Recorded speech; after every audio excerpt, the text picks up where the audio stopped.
This console generation has been a bit of a struggle for Microsoft, let's be honest. Coming off of the success of the Xbox 360, you would think Microsoft would have been in a prime position to take over the current console generation with the Xbox One. But some missteps along the way really hurt them. Of course, you had the fact that the Xbox One was underpowered compared to the PS4. You had the fact that it was more expensive than the PS4, and the mandatory Kinect integration. But as time has gone on, Xbox has done some things to really right the wrongs of the Xbox One. They've done things like the Xbox One S, which was a really good system and is the Xbox One system that I own. They also made a premium Xbox One system with the Xbox One X, giving you the best way to play third-party games this console generation. So it seemed like Microsoft maybe realized what they did wrong and they were going to right the wrongs that they have done this console generation. Well, recently it was rumored that Microsoft would be doing a discless Xbox One, known as the Xbox Maverick. And a lot of people, myself included, were interested to see how this system would pan out, because obviously a discless system is going to be all digital downloads.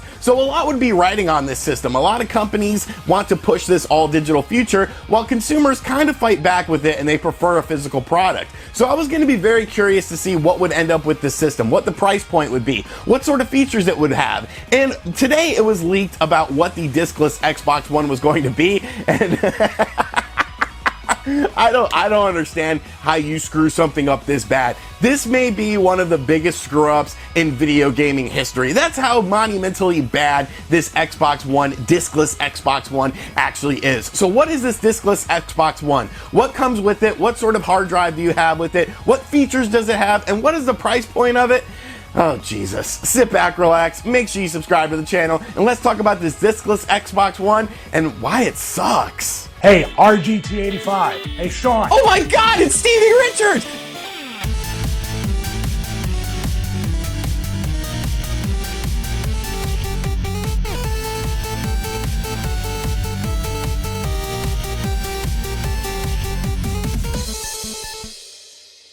So this leak is coming to us from a Denmark website that has all the information about this discless Xbox One. I will have a link to them in the description box down below if you prefer to read it, but then you'd have to translate it, so you might as well listen to me ramble about this system for a little while instead. This system will eventually be unveiled on April 16th when Microsoft is doing a bit of a presentation, and it will be released in Europe on May 7th. I assume that it will probably be a worldwide release on May 7th, but I can't really confirm that 100%. So for right now, we'll just say that it is releasing in Europe on May 7th, but more than likely that will be a worldwide release. Now, looking at this discless Xbox One system, you can see that it looks exactly like the Xbox One S. Like, why is this system so big? If this system does not have any, disk drive in it, I don't understand why this system is so big. It honestly should be about half the size. You would think that a bigger system would cost more money to manufacture. So why wouldn't you want something smaller, a bit more compact, and something that doesn't look like an Xbox One S, so that way consumers aren't confused about what this is. You go into a store and you look at this system and then you look at a standard Xbox One S. If you're a new Microsoft customer, you don't know what the difference is behind these systems. All you know is that one is diskless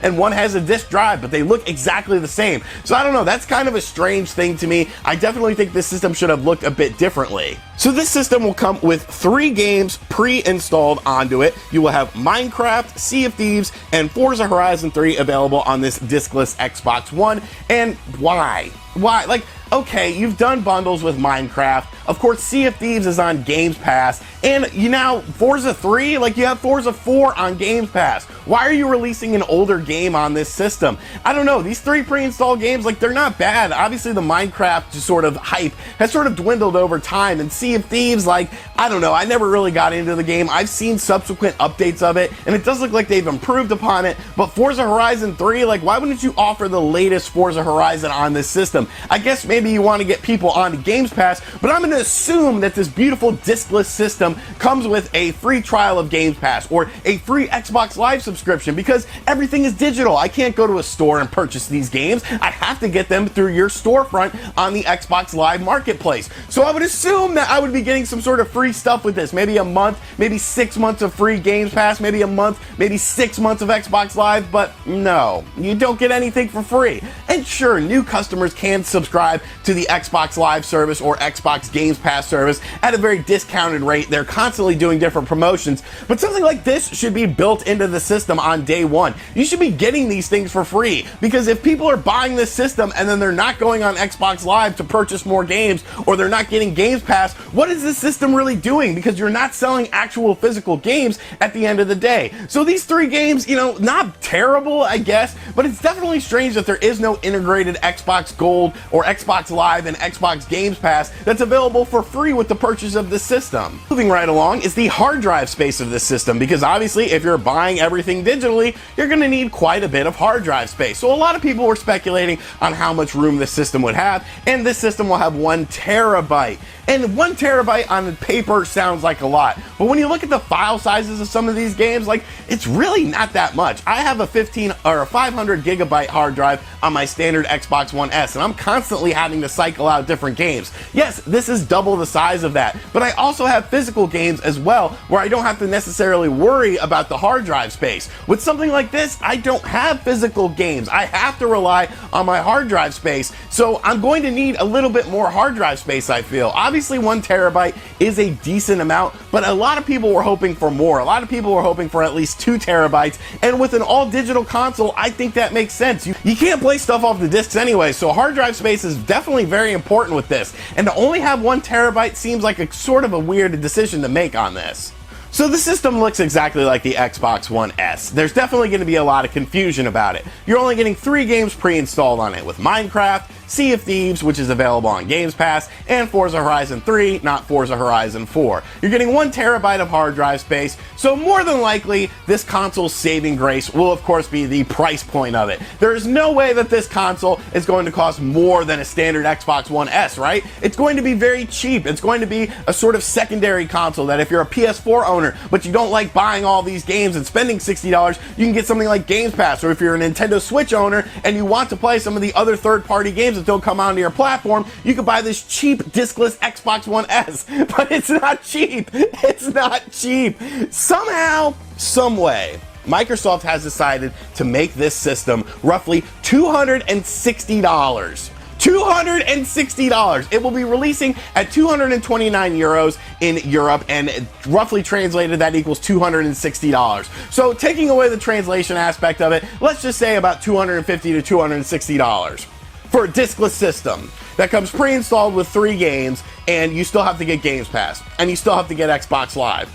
Who is going to buy this? Who is going to buy this system? What is the benefit of this system? The whole point of this system was that it was going to be a cheaper alternative. Not having a disc drive obviously drives down costs way much. Putting 3 pre-installed games on there is nice, but I still have to get things like Games Pass and still have to get Xbox Live in order to purchase more games on this system. And I only have 1 terabyte of hard drive space, so I'm going to be very limited. So if this system was cheap, it would make sense, but it's not cheap. This is arguably one of the most overpriced systems of all time. There's no rhyme or reason for this system to cost $260 in North America when you can get an Xbox One S for cheaper than that. Most of the time, you can get a used Xbox One S for cheaper than that. You can go onto a Facebook Marketplace, eBay, GameStop. You got bundles on Amazon all the time with games that come with it, and you can still purchase used games on this, so you could get a big library of games for a fraction of the price. It just does not make sense to me. There is no rhyme or reason for this system to be $260. Microsoft had a chance with this system. I thought it could have been something that was a decent sort of alternative or a secondary console for people who never got into the Xbox One. Maybe they want to check out something like Gears of War or Halo and they don't want to run it on their PC. Maybe they're fans of the PS4. Maybe they're fans of the Nintendo Switch, but they want something else too. They want a nice complementary system, and I feel like this discless Xbox One could have been that system if the price point was right. But they totally messed up this price point. It's $100 more than it should be. This system should have been $150. If it was $150 with a couple months of Games Pass and a couple months of Xbox Live out of the box with these pre-installed games and the 1 terabyte hard drive, I think a lot more people would be more positive towards this system. But as it stands right now, this has to be one of the biggest screw-ups in video game hardware history. history. Like, how do you not realize how stupid this sounds? How do you not realize how bad of a decision this is? Who is this system for? I just don't get it. I don't get it. And supposedly Microsoft is going to be doing trade-ins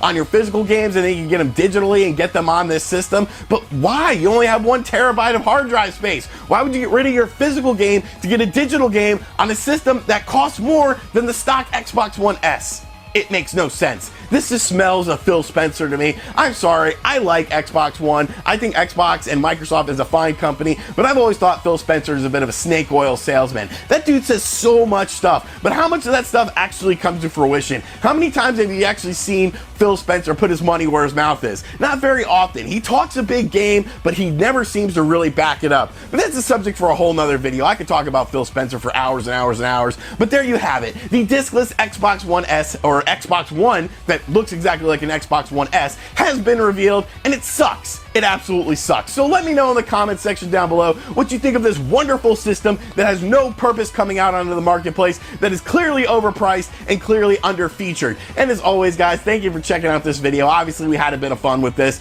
but I just think this is a big steaming pile of crap. Check out other videos on the channel. Let me know in the comments section down below what you think of this horrible, horrible system. And as always, I'll catch you guys on the next video. Later.